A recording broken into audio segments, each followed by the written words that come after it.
Hello, my name is Catalina Lopez Correa.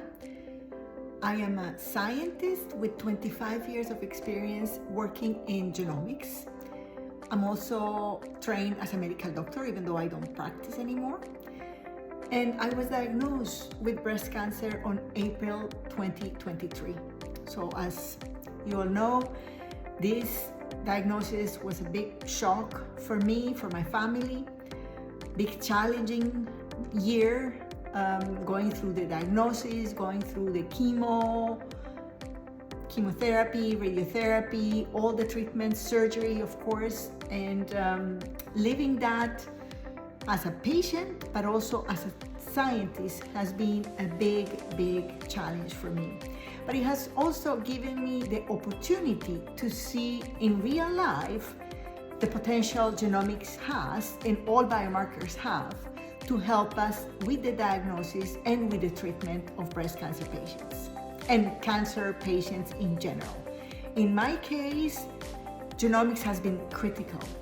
I got an analysis of my tumor with Oncotype DX, and that test was critical in helping my clinician, my oncologist, decide if I needed or not chemotherapy. Unfortunately, in my case, I had a score for Oncotype DX of 26, and when it's anything above 25, you need and you will benefit from chemotherapy. But I was very happy to get the chemotherapy since I knew with my genes in my tumor, the genomic profiling of my tumor was clearly indicating that I could benefit and I will benefit from chemotherapy. So that was my first encounter as a patient with genomic testing for breast cancer. The second is I decided to do the hereditary cancer panel, even though it's not covered by the healthcare system in BC, in British Columbia, and Vancouver, where I live. I decided to do that test out of pocket, paid out of pocket. I paid myself, and I wanted to know if there were genes in my family that make me more susceptible or will make other members of my family more susceptible to breast cancer or any other cancer. So I had this hereditary cancer panel that in my case was basically negative. I didn't have any genes that show susceptibility to increase susceptibility to developing cancer based on my blood and my constitutional DNA. So two tests, one on my tumor, that's the somatic DNA that indicated I needed chemotherapy.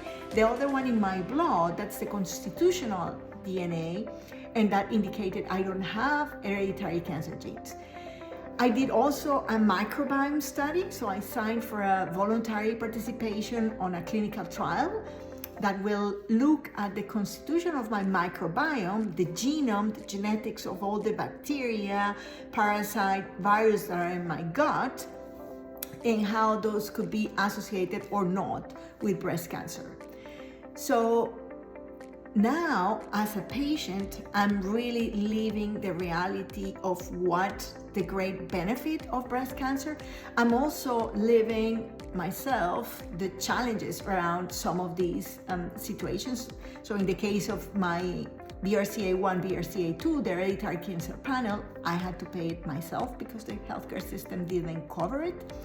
I'm also looking to get what we call a ctDNA test, circulating tumor DNA test, and that's not covered either. So I'm trying to find ways to get to see and monitor any potential residual tumor that stay in my body and monitor that with what we call these pieces of tumoral DNA that circulate in your blood. So the power of genomics is great. We just need to work together to ensure that that power is a reality for all patients in Canada and all patients around the world. So it's really my goal now to continue advocating for the use and benefit and access to genomic testing in Canada and around the world.